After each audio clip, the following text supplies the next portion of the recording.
everybody, welcome to the Battle of Homestead Foundation program series. Welcome to the Pump House for anybody that hasn't been here before. We are the Battle of Homestead Foundation, and what we do is we look back to 1892, the Battle of Homestead, and we try to interpret that famous event, talk about its relevance for the time. It had a lot to do with the way labor relations developed in the United States.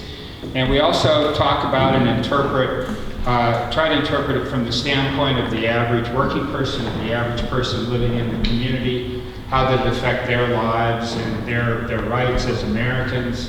So to us, this is sacred ground. This building, not actually this part, but the old part there, is the only remaining built structure back from the time 1892, the mid-1800s, when the Carnegie Steel Corporation first started and built and made steel on this property. Of course, it subsequently became U.S. Steel, and U.S. Steel was here with 13 to 15,000 employees up through World War II. But it shut its doors in 1997. And amazingly, except for the few artifacts that you see around the grounds here at the shopping mall, this is the only remaining structure. And it was because a coalition of labor activists, community activists, historians, and others said, we want to preserve some of our history here.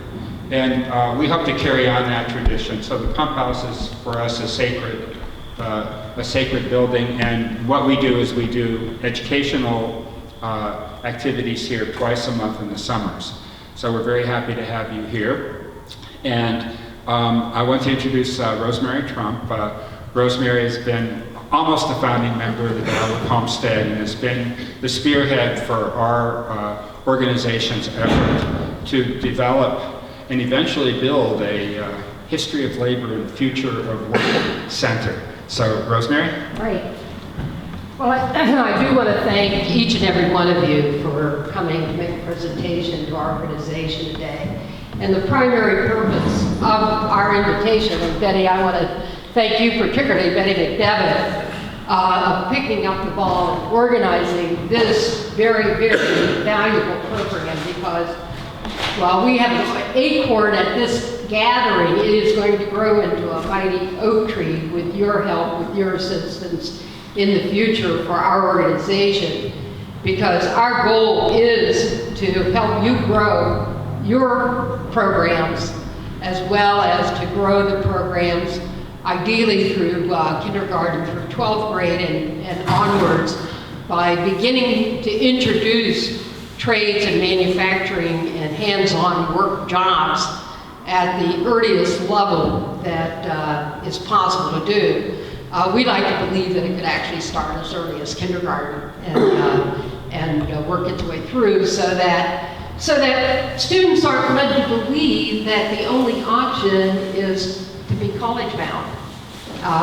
We believe that there's a great future of work in the trades, and having them unionize jobs so that they're well paid, that they have benefits, that they can have family sustaining incomes and benefits, and that we would be able to assist you as well as the public education system in developing those jobs and this work. And so one of the primary purposes of having you come to make this presentation is so that we can film it, and thank you, Colleen Greenlick, for doing this, for videoing it, as we intend to put it up on our website to introduce it to whoever we can urge to be a part of our program to work with you. So thank you for coming, and we're really looking forward to your presentation. And with that, I'll turn it over to Karen Bryant. So, lots of welcoming. I welcome you also to our program, Building Alliances for Tomorrow's Workforce, New Voices, Technology, and Ideas. And we are honored today to have representatives from 3 organizations that are on the front line of that topic. And I'm going to introduce them to you in just a minute, but first, I just want to do a little bit of housekeeping, little logistics here. We're set up just a little differently than we typically are because this is to be a conversation. So our guests are not going to be making a formal presentation about their organizations, but we're going to learn about them as they're talking, I'm sure. But Betty has been kind enough to create a handout, hopefully you've all gotten it, if not, it's at the front table. And it gives detailed information about each organization and a bio on our three main three main presenters.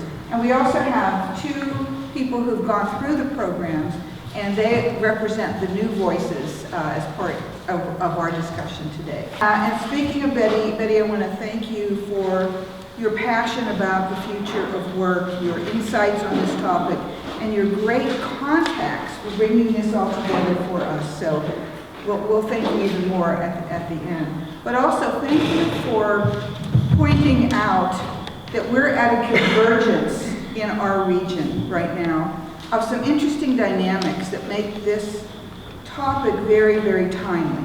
One of them is our area is experiencing a building boom. And we have discovered that in 2018, $5 billion in new construction were completed. Amazing number. But there's $4 billion more in the pipeline. So this is a great opportunity. I mean, what region would not want to be able to stand up and say that they've got that kind of a building boom happening? So that's one dynamic. On the other hand, we have a worker shortage. The graying of the baby boomers, that huge workforce that apprenticed and got certifications and worked for decades, they're all retiring, and we don't have an adequate pipeline to take newer employees through all of that training, and especially the new technology that has really taken Pittsburgh a leap ahead of so many other areas. So we've got this great opportunity, this big challenge, and these folks are right on the edge of all of that. So we're gonna get to talk about how do we fill that gap so that what we heard was in 2018, the construction industry in our area was the biggest growing industry in the area, and it created 4,400 new jobs. That's great. But you can see that there are going to be many more jobs, and there's not enough people ready. So we don't want to slow down the projects, and we don't want to have to hire people from other areas. So how do we grapple with that? And then the third dynamic, which we cannot ignore, is minority diversity. Is everybody going to be able to take advantage of this wonderful opportunity? What we heard was in 2017, in the building trades, it was 95% white and 88% male. So obviously, it's not being handled equitably. Now, one of our dear members and friends, Charlie McCollister, told us a story about Nathan Smith. And in 1969, he tells us that Nathan bartered for a union card and became the only black member of the trade unions in Pittsburgh. Now, I didn't say 1869, I said 1969. There was one black union card holder in Pittsburgh. In the construction trade. In the construction trade, right, in the trade unions. And he led a protest and formed Operation Dig. He said his philosophy was, don't nothing happen if you don't make it happen, and I'm going to make it happen. So our hope for today's presentation is that we're going to learn from our guests, have a conversation, and as we're doing that, we're going to keep Nate Smith in mind as we all look for ways that we can make this happen. Now I'd like to do the introductions, and then I've asked each one to offer one tidbit, something that's not on their bio or on their website, but comes from their heart so that we can know them better as human beings. So the first person I'd like to introduce is Walter Bentley. He is the Minority and Diversity Recruitment Specialist for the Joint Apprenticeship and Training Committee of the International Brotherhood of Electrical Workers, Local 5. Involved in the electrical services for 39 years, which include 25 years of supervising experience. Mr. Bentley has worked for some of the premier electrical companies. He completed his apprenticeship at IBEW in 1981 and has obtained countless certificates such as OSHA training, technology applications and telecommunications, and much more. Mr. Bentley has a passion to expose youth to the trades, particularly electrical work. He continues to promote the field as a valuable and meaningful career option. And Walter has brought with him Jack Morris, a fifth-year apprentice. So welcome both, and let's hear your tidbits. It's good to be here, and thank you for coming out this afternoon. And I'm honored to be asked to be here to represent IBW Local U number 5. I started my career in IBW Local U number 5 back in 1977, November 7th of 1977. So I have a lot of years, and I'm one of those baby boomers who will be leaving this industry eventually. But I'm still working on the recruitment part, and I enjoy it. It's been an honor to be asked to do this for Local 5. And one of my tidbits about myself is the electrical industry has allowed me to work on things that I'm passionate about, and that's my holiday lighting displays. I'm a very big holiday lighting display person, and I got to work on the crest down at the USX Tower. I used to put up the tree down at USX Tower, the 75-foot tree that was made out of 300 trees, and then also the Unity tree on the side of the Blue Cross building,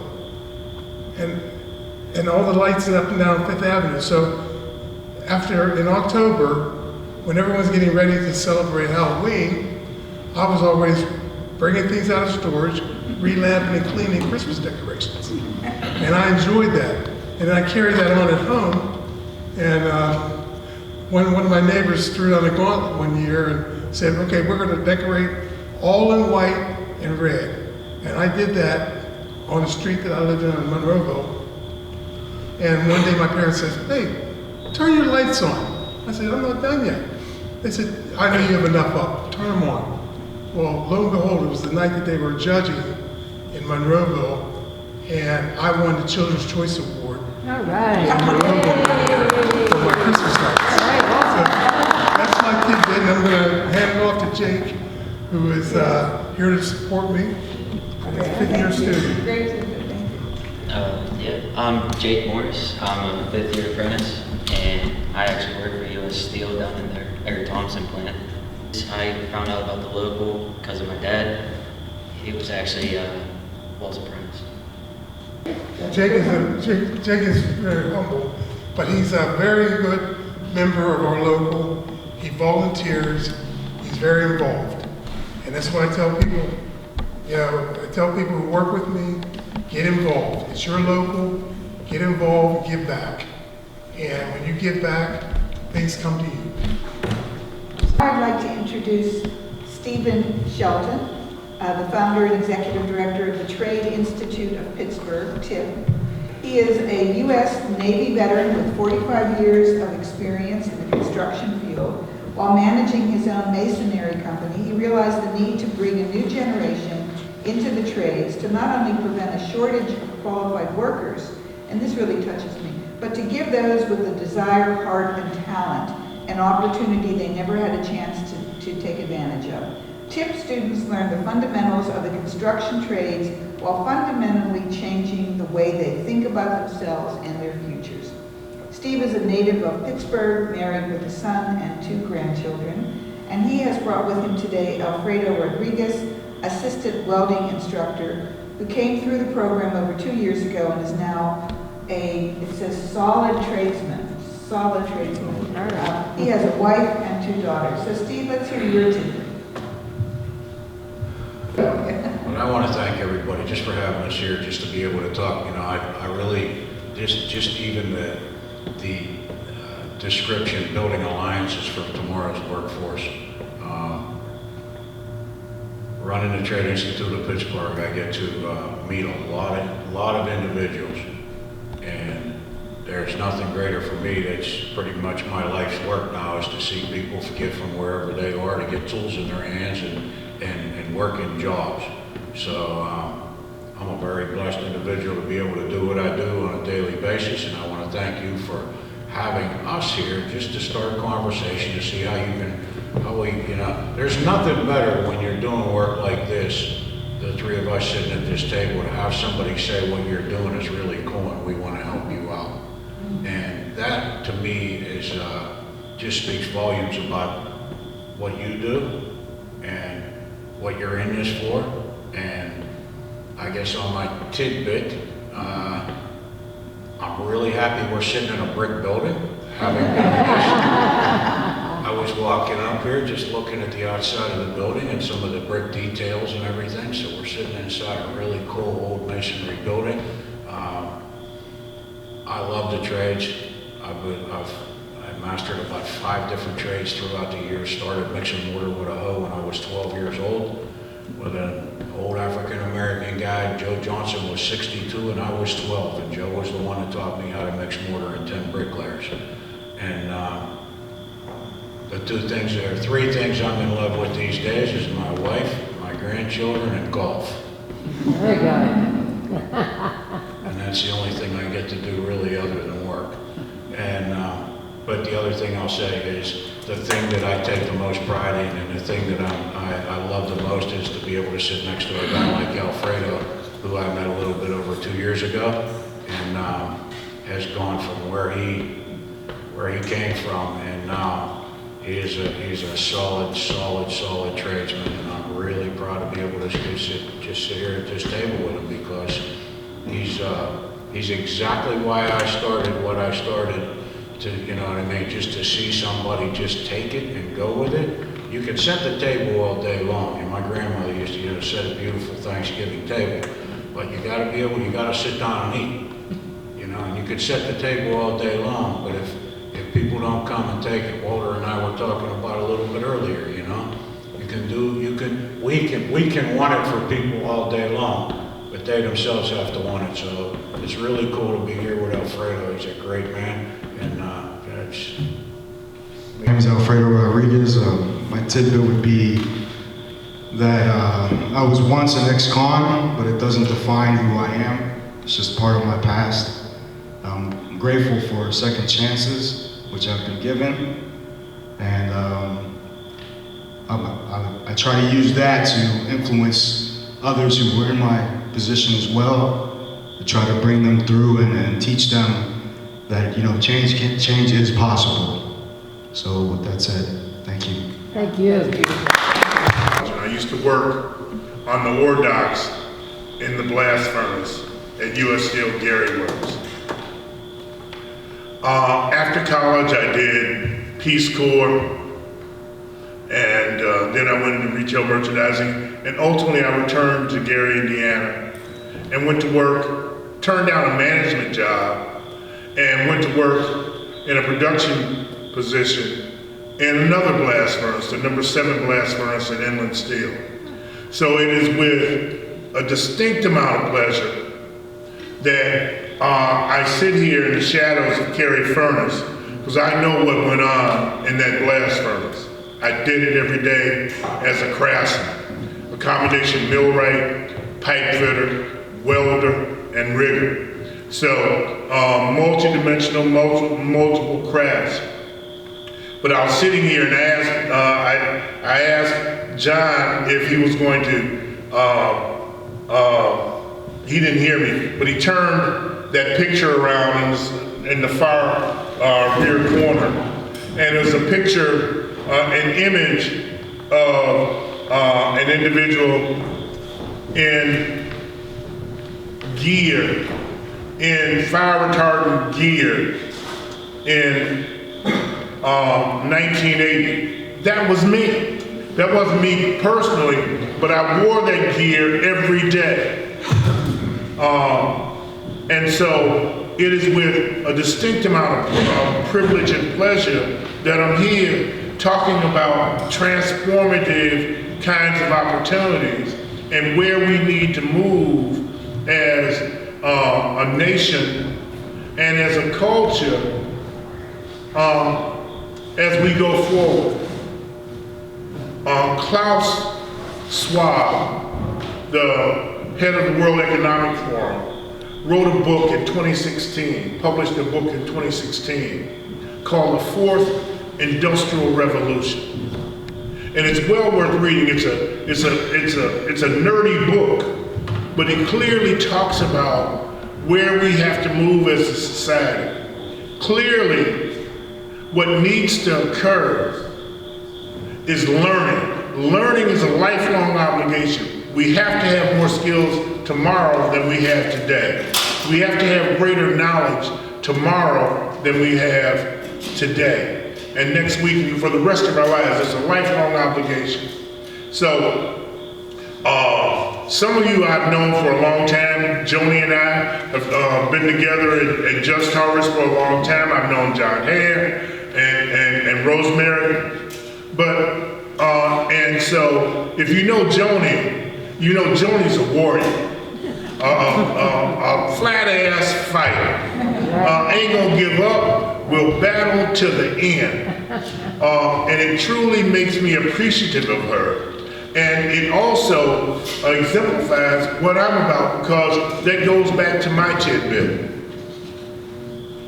My grandfather, not my great-grandfather. My grandfather missed being a slave by 3 years. My grandfather had brothers and sisters born into slavery. Grandpa June was meaner than a rattlesnake, you know, and he demanded so much of his kids. And when when we were kids, our parents used to take us the day after school ended in the summer, and they'd take us to Mississippi and dump us and come back in September and get us just before school started. We thought we were going on vacation. And we thought we were going on vacation. But as an adult, I came to realize, hell, we were migrant labor. And so, taught us discipline, taught us perseverance, taught us the need to be firm and committed to personal success. It is with those characteristics that I've grown up and have made me the person that I am. Mayor Peduto issued an executive order that minorities should comprise at least 12% of on-site workers for public works projects worth $500,000 or more. Has that gone into effect?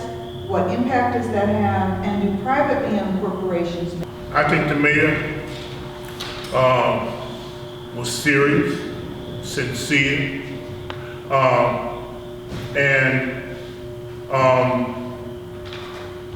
while that executive order is being played out in a host of ways, the rubber is readily meeting the road. In 4 months, in less than 4 months, we're gonna see there's a $750 million project that's going to launch on the site of the old Civic Arena. And the first phase of it is going to be housing. And the first phase of the housing is going to be done by 2 organizations. The major, a significant piece of it is going to be done by an African-American-led corporate company called Intergen, which is an amalgamation of KDK Enterprises, Keith Key, Robert Agbade, who is with Hatch Chester, used to be Chester Engineering, and the third is the son of former city councilman Salahuddin Bomani House.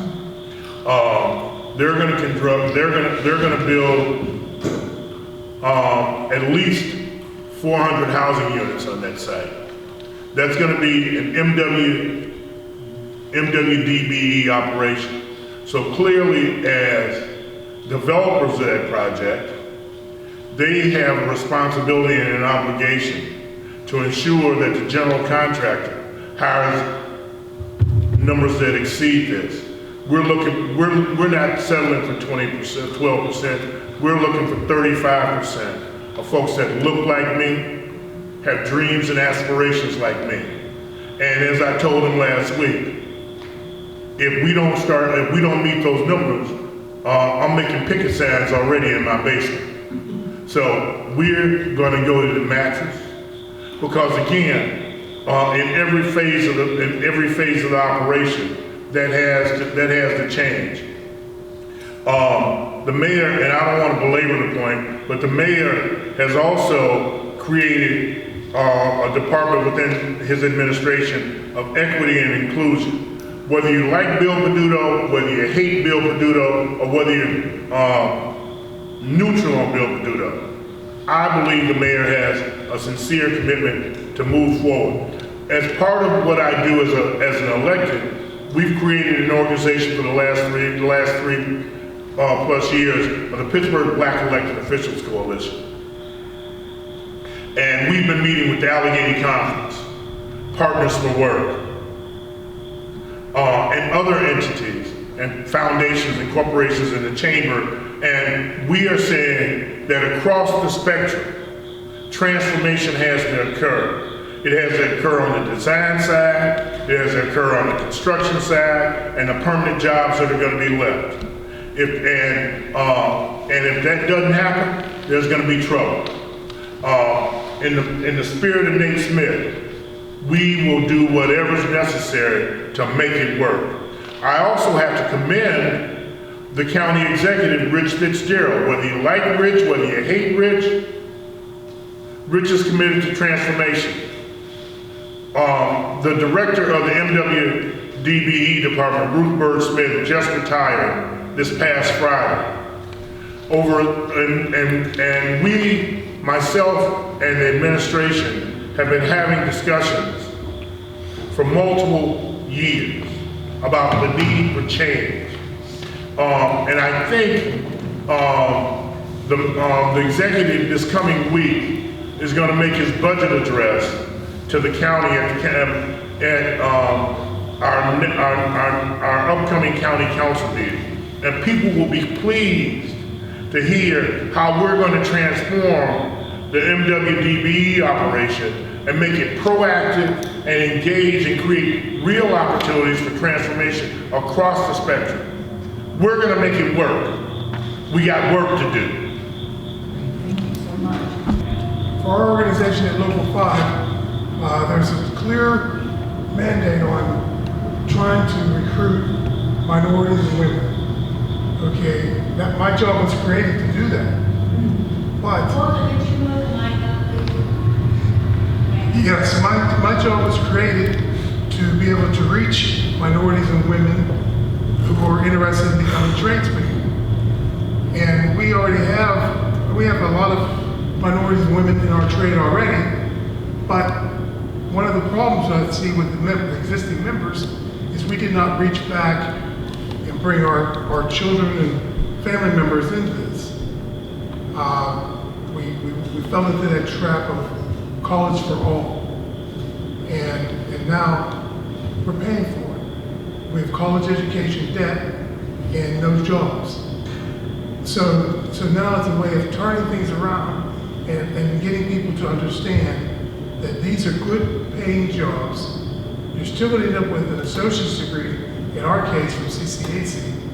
And if you're aggressive enough about your education, there's a whole plethora of jobs that you can go to after you get your tradesman card.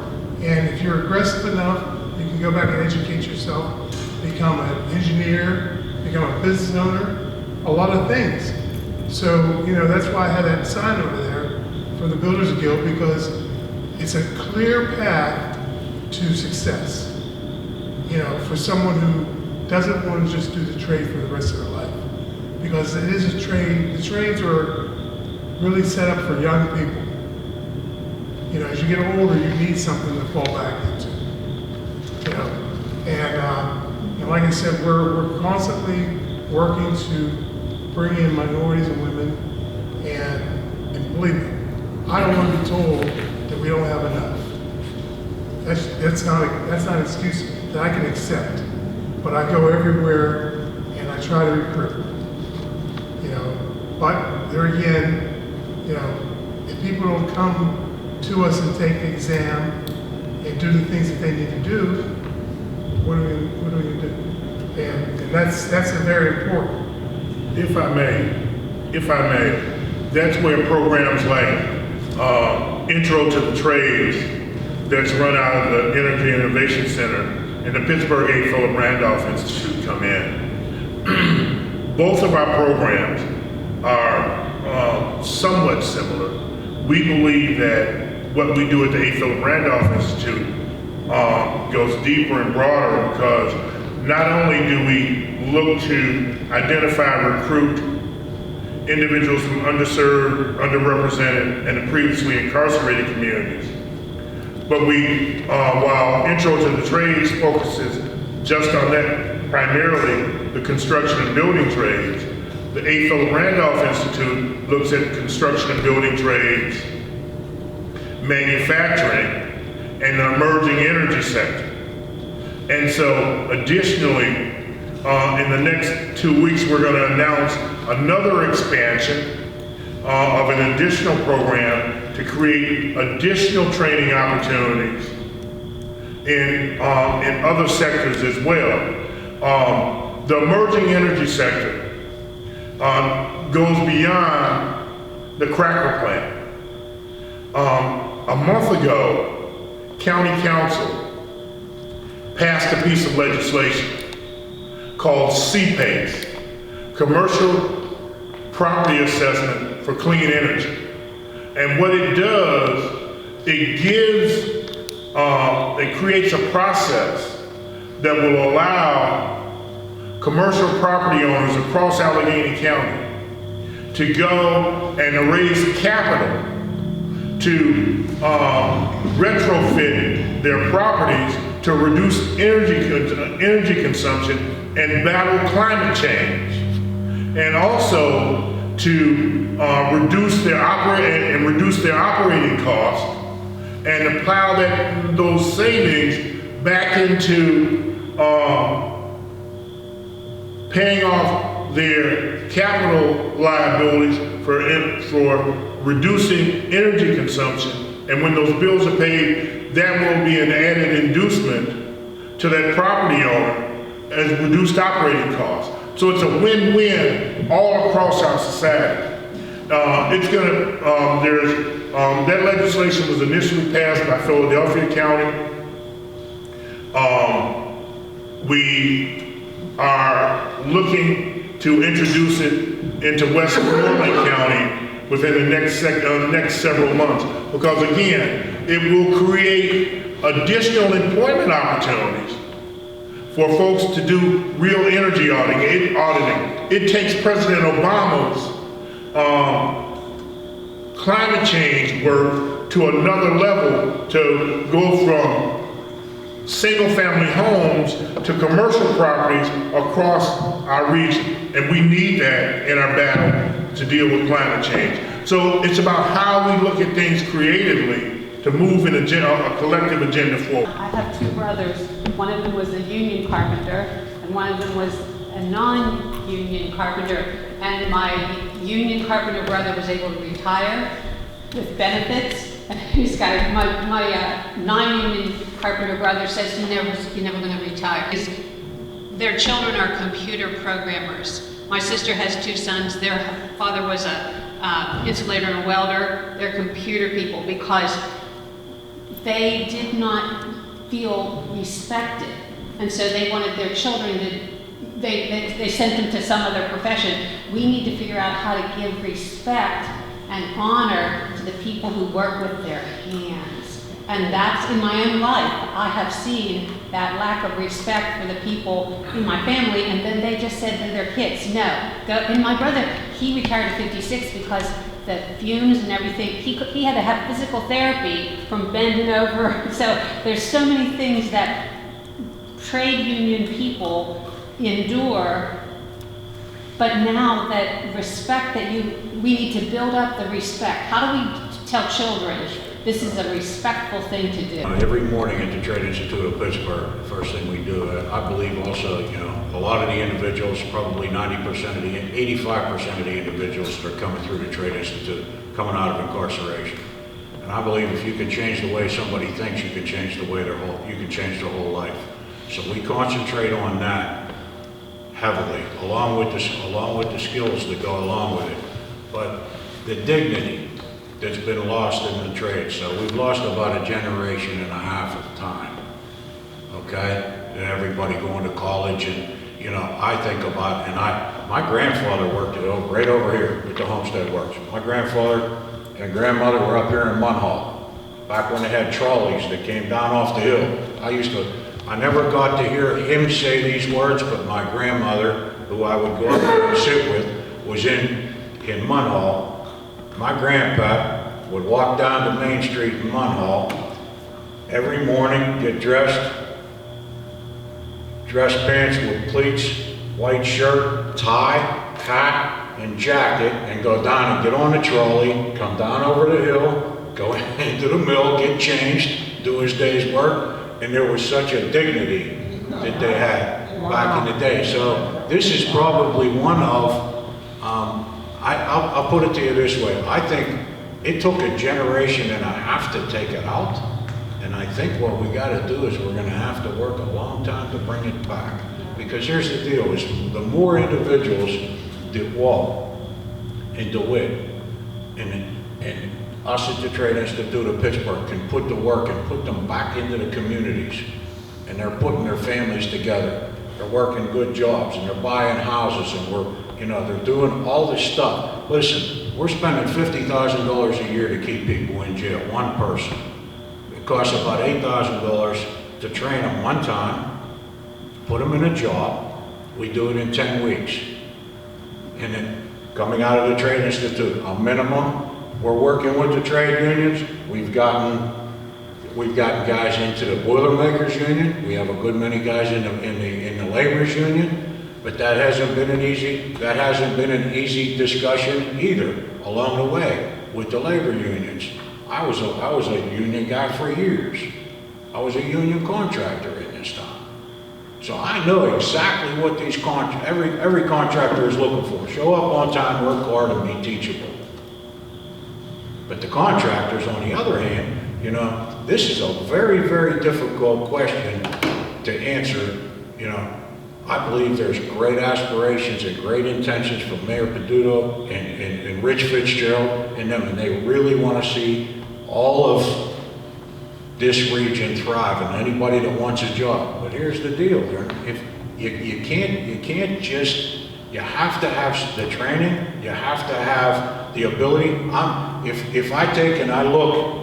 I'm the guy that wants to place the guys, but if you look at it from the contractor side, if you're a contractor in this city or in any city, what's your number one objective? Make money, right? But see, what we've done is so long, we've done this for so long, for a generation and a half, we've skipped over. So now what we've got to do is collectively, the contractors, unions, the jails. And that's what's so cool about this. You're in on it now. Collectively, it's going to take a piece of everybody. I think the aspirations are great. The 12%, man, I hope it works out. I really do. I hope that we can keep getting more individuals. But you always still have to stop and you have to look at it from the contractor standpoint of. You can't just take somebody on the job just to take somebody on the job. They have to have some qualifications to be able to work to earn that money. And that's the one thing that I drill into these guys and young ladies that come to the Trade Institute, show up on time, work hard, and be teachable. And what trade is it do you want to get into? We got electricians, we got millwrights, we got pipe fitters. I was a mason for years, a welder, I did all kinds of stuff. We help them identify what it is that is going to be their strong suit, get into that apprenticeship,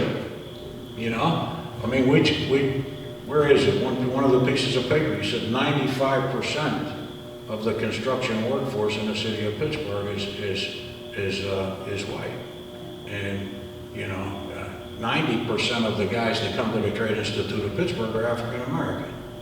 Now, we can spend $50,000 a year to keep them locked up, or not give them an opportunity when they come out of jail to get back on their feet so that they can get into these jobs. But I think my biggest, and I'll end with this, collectively, this is a collective effort. And it comes from the contractors, it comes from Bill Peduto and Rich Fitzgerald, and it comes from the unions, and it comes from everybody. Everybody has a piece in this, and even the contractors that haven't wanted, see, contractors, they just want the guys. Just give me the guys so I can make money.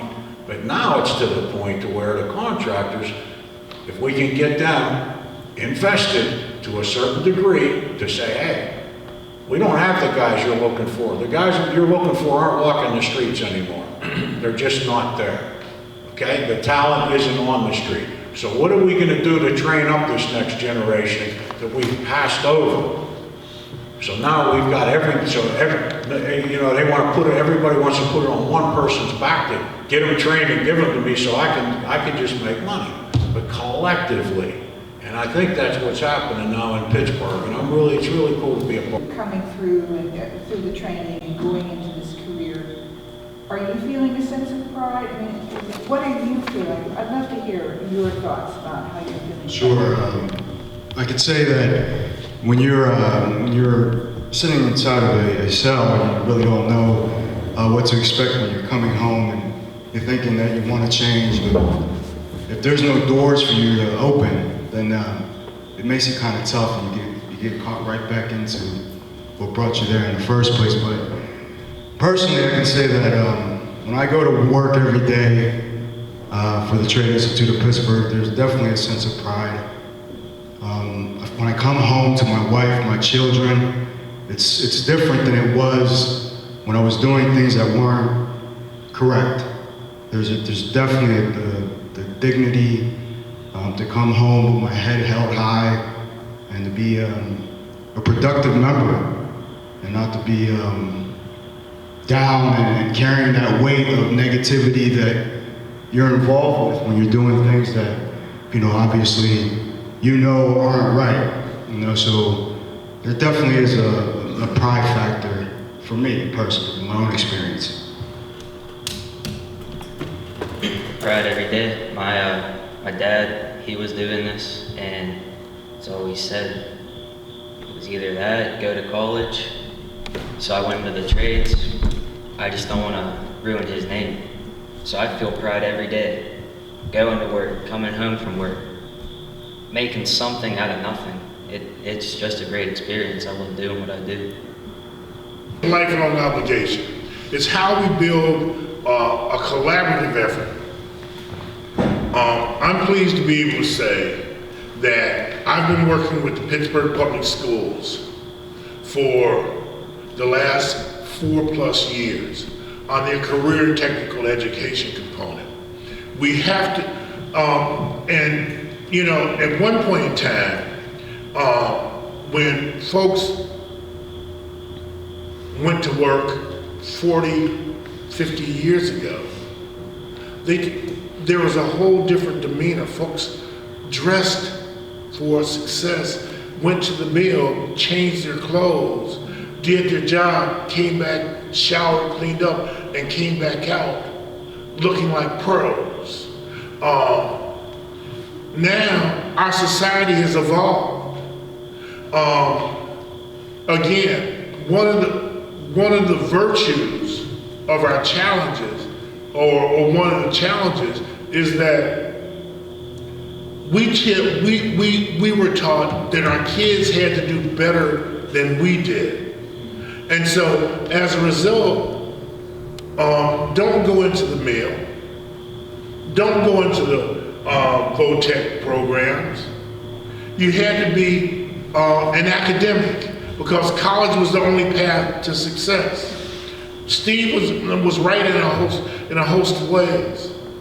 We lost the significance, the value that was associated with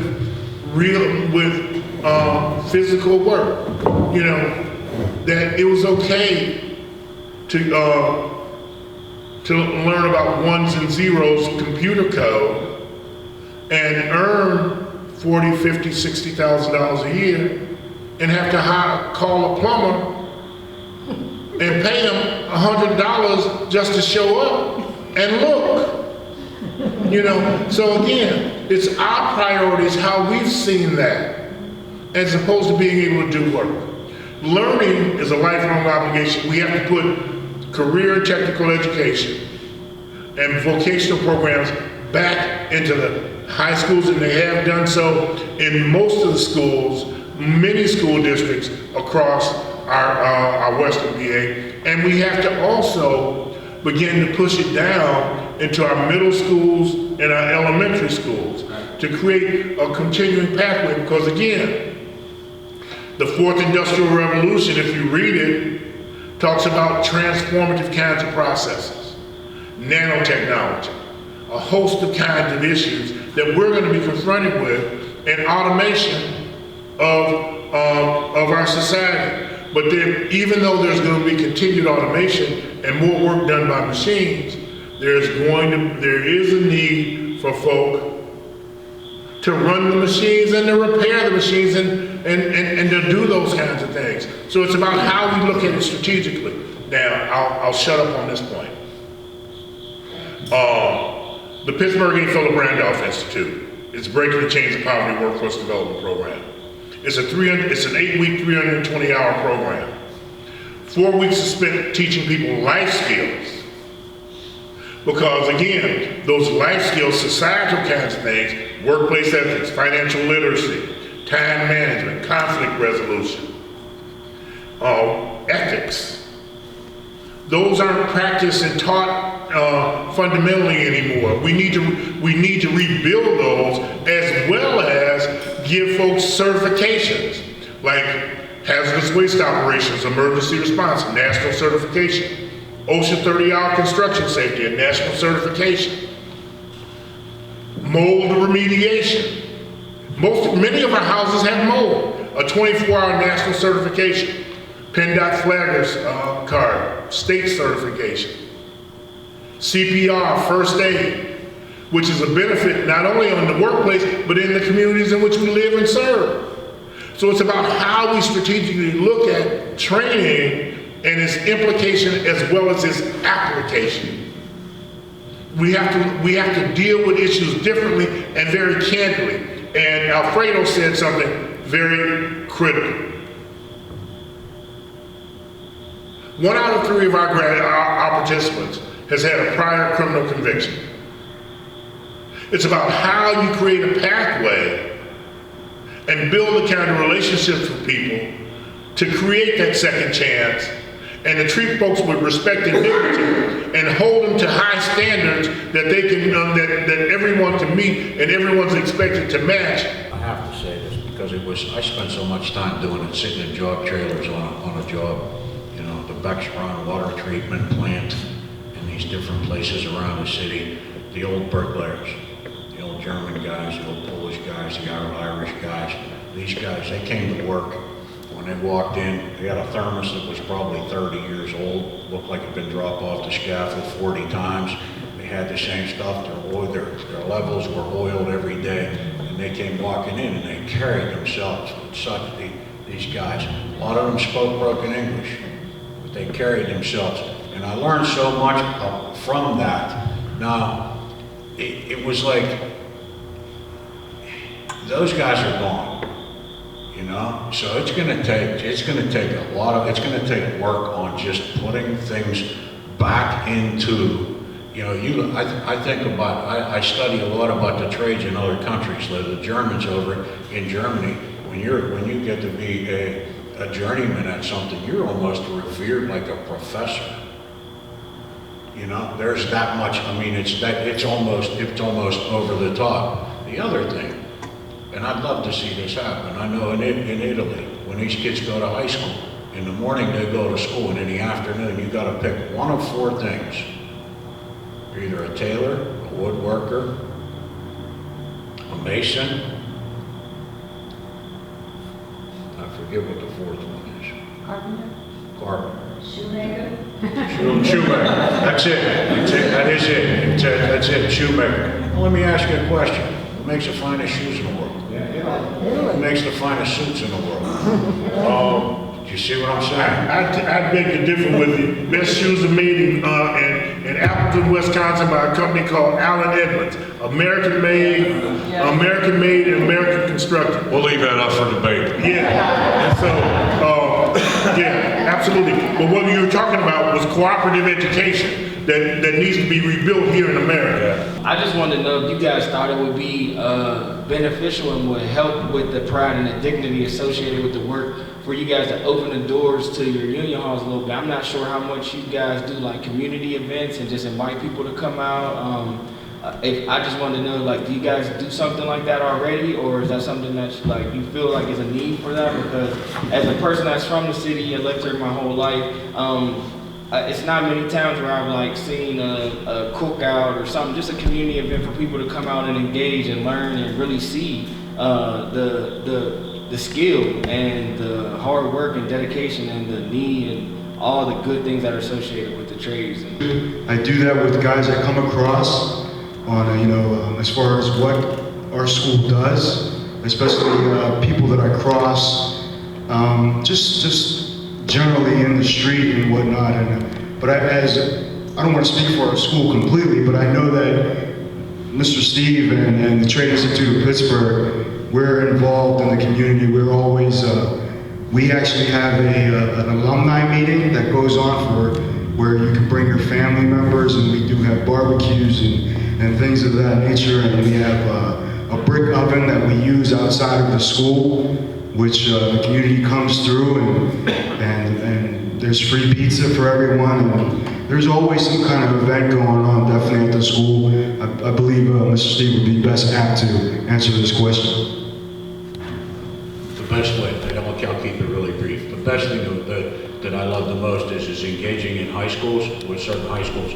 Over on the north side, there's Clayton Academy. There's different high schools around the city.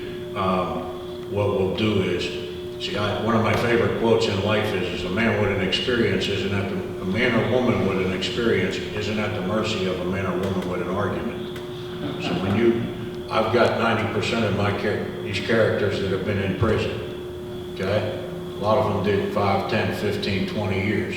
What we do is we'll bring, say I got 18 to 22 students, we'll bring 22 students from a high school who think that they have aspirations to getting into trades. They just want to give it a shot. So they bring them on a bus, and we will match them up.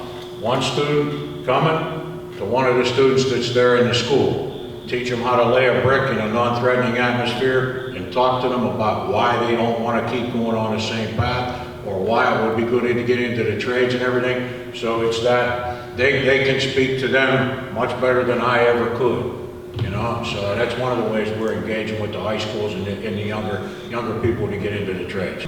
To the young participants at schools, community groups, because I cover 22 counties in Western Pennsylvania.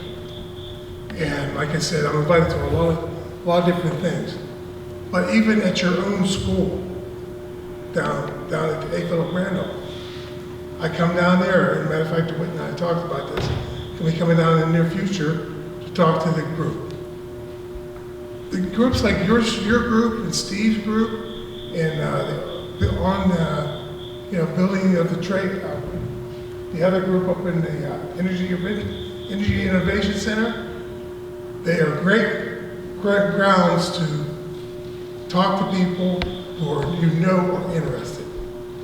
The other place that I go to the trade schools, because the trade school kids, they're there for that reason. I've gone to a lot of high schools for college and career fairs, and I'll tell you what, sometimes they're in the gym playing games, or they want to play like they want to start their little neighborhood gangs or something, fight or whatever. I've been in some crazy situations. This is the type of job I shouldn't have to worry about losing my life or fight my way out of the door.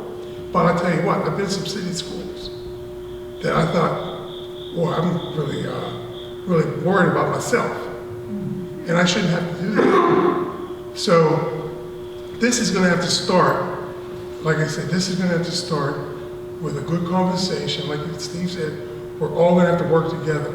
And I know that I can depend on your group down at A.Philip Randolph, and I can depend on Steve's group at Pittsburgh Trade Institute, and the other group that's out there. I can depend on quality candidates because, you know, the life skills and all the things it's going to take to be successful in these trades. A lot of people aren't getting it at home. They're not getting it at home.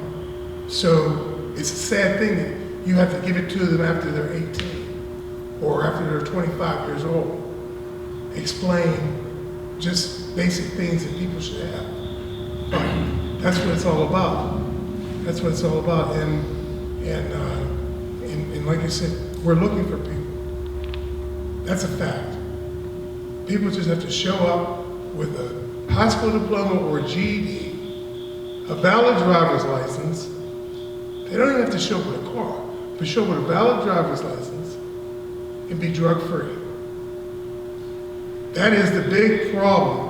Say that again. Drug-free. Say that again. Drug-free. Say that again. I'm gonna say it. Shout it to the sky. Because so many people, they want the money and they want my lifestyle, but they don't want to give up their drugs. And I go out and explain to them, I get down really where I think I'm explaining, because I'm a product of parents who were 16 and 17 years old when they got married. Lived in St. Clair Village. Moved from St. Clair Village to Northview Heights. And then the rent got raised because my father started making a little bit more money. So he said, I think I'm gonna buy a house. He bought a house in Ben Hills. Well, you know, it was a good thing because then I got to see diversity. I got to see diversity. In Ben Hills, we had poor people, we had rich people, we had white, black, green, purple, everything. The thing is, you know, I got to experience a lot more. And I thank God for that. But the thing is, you know, I take my experience and I tell young people when I meet them, depending on where I'm at, I meet them where they're at. And I try to explain to them, you too can have what I have. And I live a great life. This industry has allowed me to live a great life. And if I can't live by example, you know, I don't know what's going to bring them to the door. What's going to bring them to the trough to eat? Because it's there. I believe that the executive, the mayor, are great guys, really committed to transformation. But for anyone in this room that don't think the barriers of racism, sexism, homophobism doesn't continue to provide impediments to success, we're deluding ourselves. Those challenges are there. And you marry those challenges with lack of foundational support. We have to build a broad cross-section of how we deal with these challenges. Many young men and women, irrespective of race, gender, or culture, don't have the foundational supports that engender success, greater opportunities for success. If you haven't been taught to get your hind parts out of bed, go to school and learn. But also, if we don't deal with the issue of poverty in a more comprehensive manner, a hungry child can't learn. A hungry child will only be a distraction in the classroom. All of those things. The challenges are myriad. And so we are faced with another challenge. So many in our society are confronted with the urgency of now and the issue of convenience. Despite medicinal marijuana being legalized, despite the discussion about the consideration of legalization of recreational marijuana, in the building trades, in manufacturing, and in most industrial pathways, employers will not consider you if you have those substances in your system. And there is no court that is going to be able to mandate that you do consider those individuals for employment, simply because, if for no other reason, an insurance company will not insure an organization, a company, that puts their insurance at risk. Because if someone gets hurt and you're tested and you have substances in your system, that's gonna blow any defense that you have off the map. It's just real. The federal government can't mandate that happen. So again, we tell folk on the front side, you gotta make a decision whether or not you wanna get high or whether you wanna get paid. Everyone that comes through our program, within the first 3 minutes of their interview, the question is asked. What's the question, Jordan? When the last time you hit that loud? Smoking the weed. You know, it's gonna be asked. And if you lie to me and tell me that you don't get high and you're clean, I'm gonna drug test you anyway. Because everybody gets drug tested. And if you lie to me and make me waste my money, you can't ever knock at my doorway again. If you tell me the truth, we'll figure out a way for you to address that problem. But it's about building respect and integrity, and so folks can trust you. Folks will respect you and know the truth is the truth. And then if you stand up and be counted, there's a place for you in this society.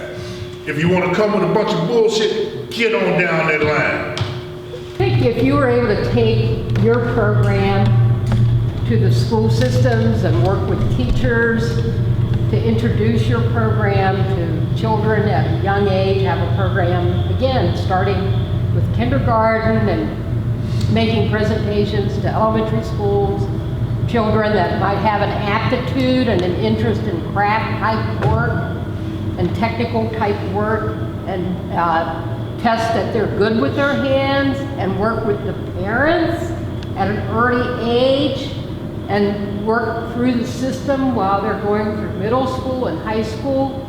Do you think that would make a difference? Yes. Just say, Feedback. it almost sounds like it's unfair to ask these fellas to fix everything in society and do all the skill working that they're doing. It almost feels like we need a program that is their PR, that goes into the schools for them and then funnels the students. I don't know. Does that resonate at all? We're working on, we're working on that in the Pittsburgh A.Philip Randolph Institute. And I'm sorry to be dominating the conversation, because I do talk a lot. But every African-American business agent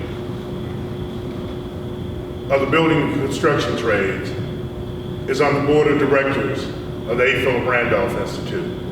The executive director of the Builders Guild, Jeff Nobles, is on the board of directors of the A.Philip Randolph Institute.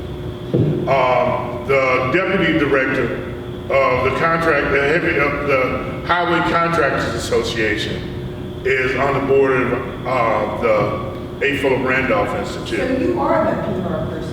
We are, absolutely. We have steelworker staff reps. We have broad-based support. We've created a manufacturers advisory council where we build relationships with employers so that we ask employers, what are your specs?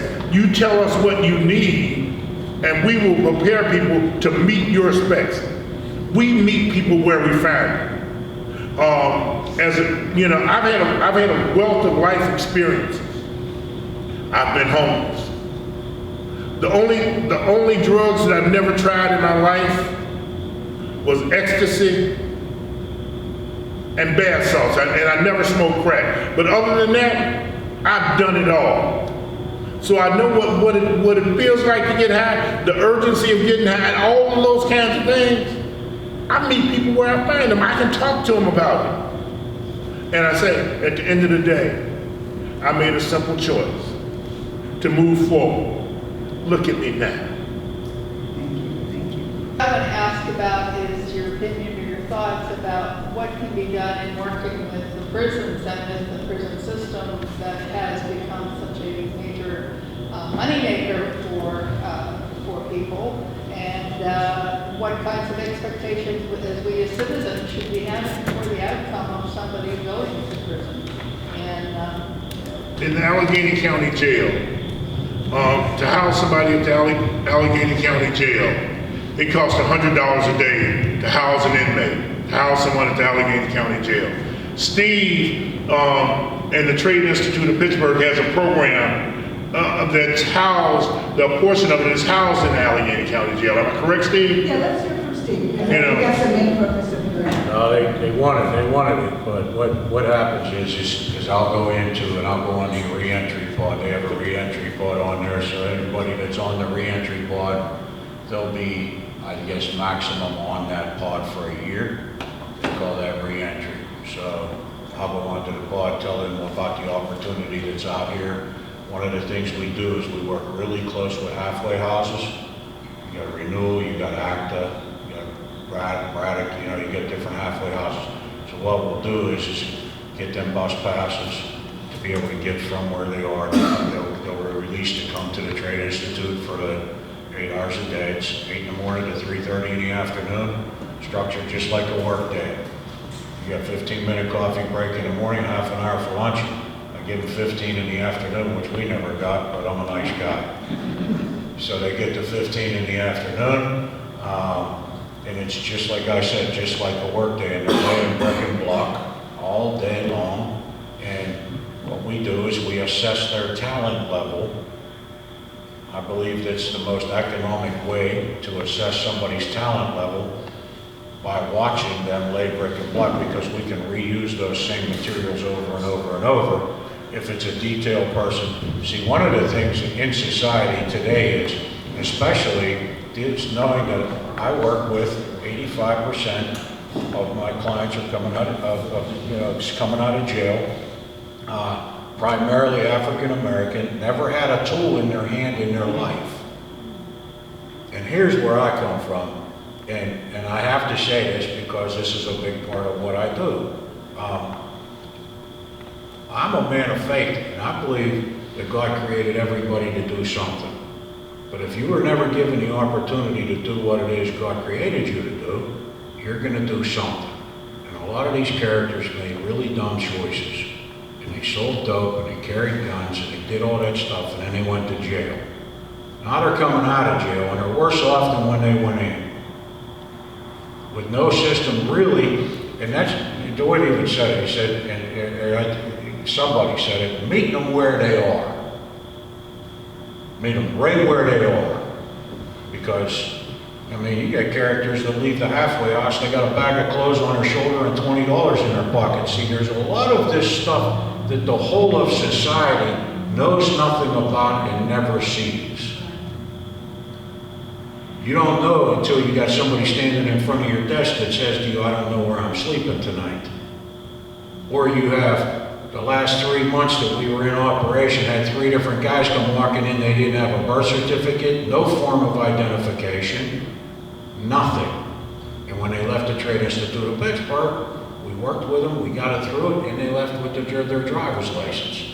And that's one of the big pieces of working with labor, and especially on the union side and everything, because I understand that you gotta have a driver's license, and you gotta have a car. You have to have that stuff. But what we're needing is, and I know DeWitt knows a lot about this too. I've been working for 5 years to get this. The question is about barriers.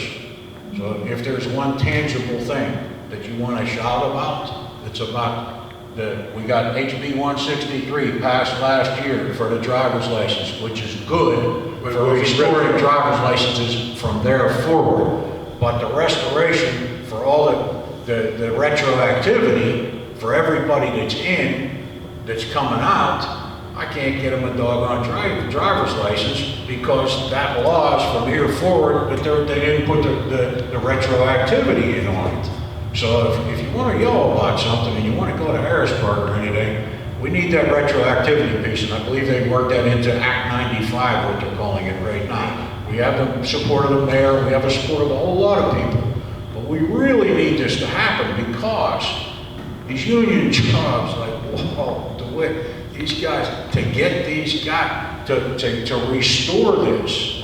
See, when you have somebody that comes to you that doesn't have a birth certificate, and they've been selling dope all their life, but they're waving the surrender flag and saying, you know what, I'm out. I don't want to do that anymore. Can you help me out?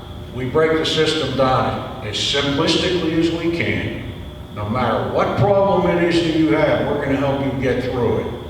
And we'll do it inside 10 weeks. We have a driving school in our parking lot. We take them out and put them in our own cars and teach them how to parallel park and everything else. Take them up to get whatever we have to do for each individual because everybody's different and everybody's coming from a different place. Explain the retroactivity, I don't understand.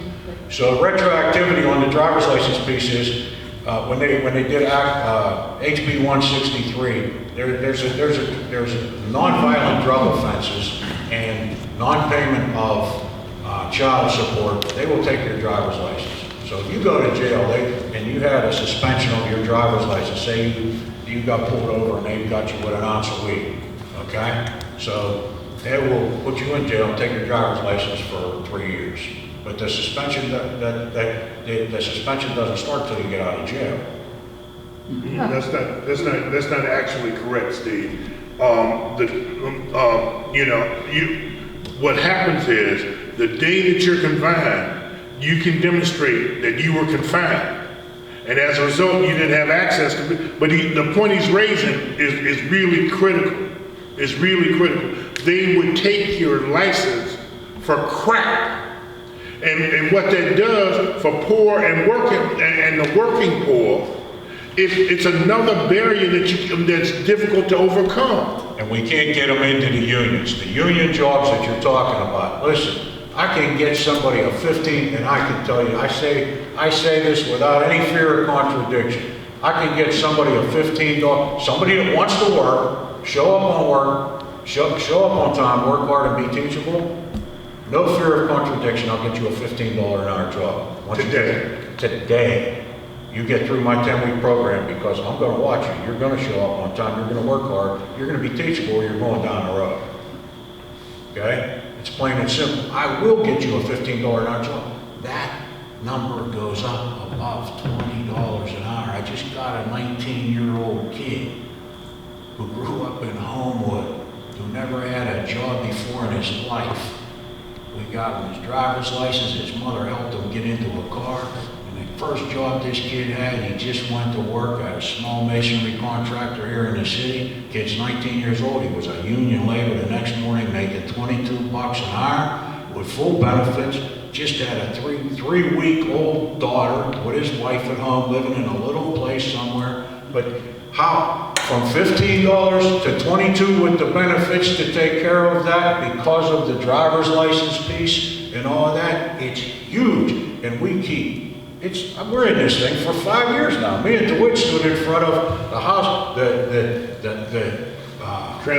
Transportation Committee, the House Judiciary Committee, PennDOT, and we're standing there saying, and when they hear about it, it's just everybody looks at it and says, that's the craziest law I've ever heard in the world. Everybody says it. That's the craziest thing. When somebody doesn't pay their child support, take their driver's license. Yeah, so they can't get to work, so they can't pay their child support. One of the things that we're doing, that we've started, we've created a task through the Pittsburgh Black Elected Officials Coalition, Partners for Work, the Pittsburgh Foundation, Macaulay Ministries, and Neighborhood Allies.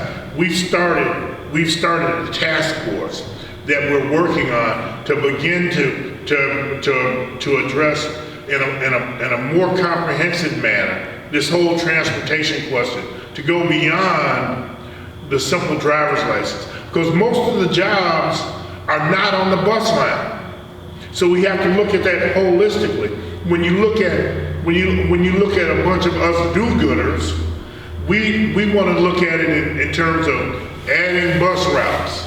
We want to look at it in terms of ride sharing, like Lyft and Uber. Hell, it'll cost you $150 a day to get to your job using Uber.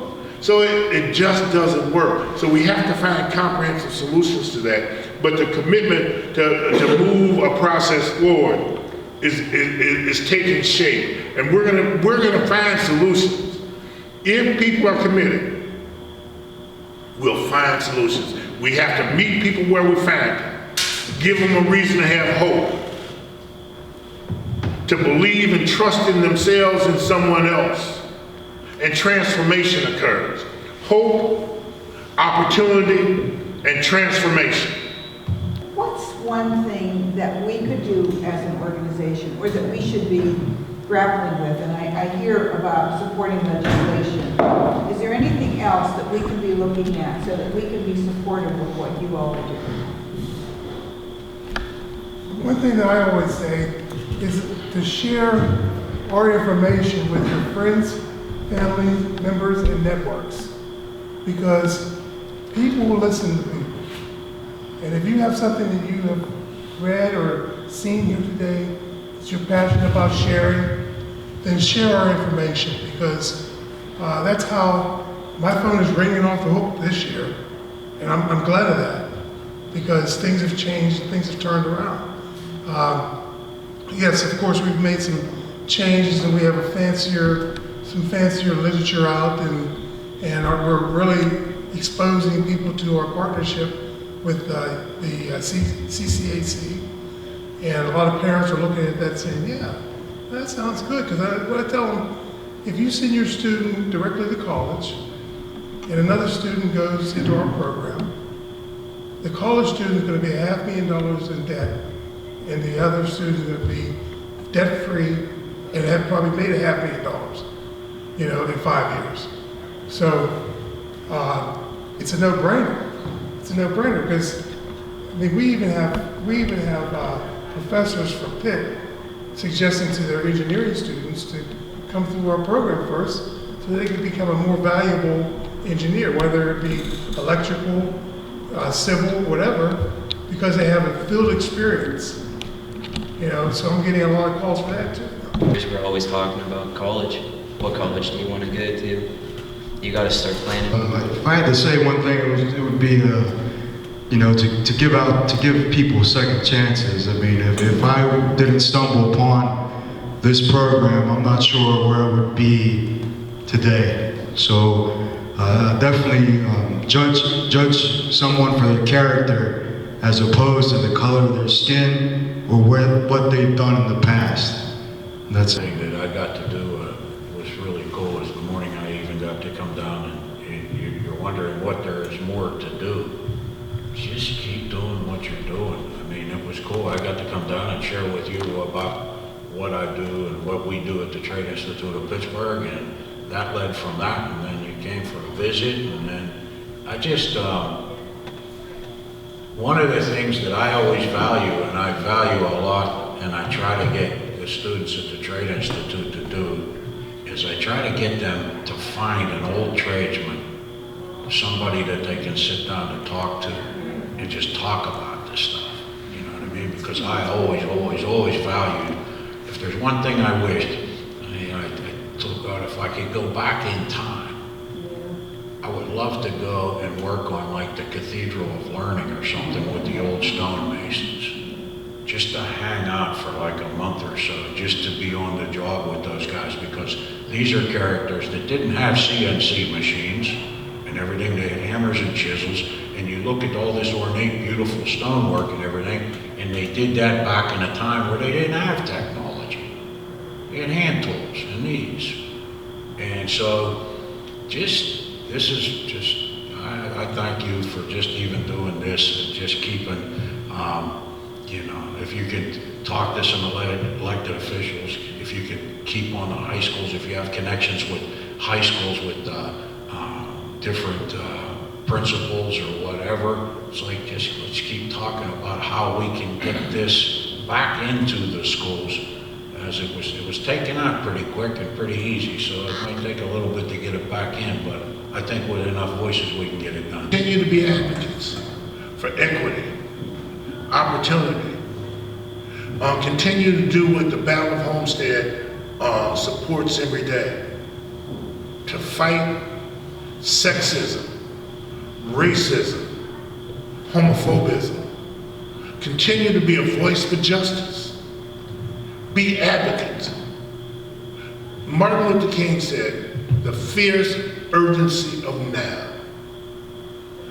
We have to use every breath that we have left in our lives to fight for equity and justice for us all in every way that we can. If we do that, then people win. And all of this continues to rise and continues to grow.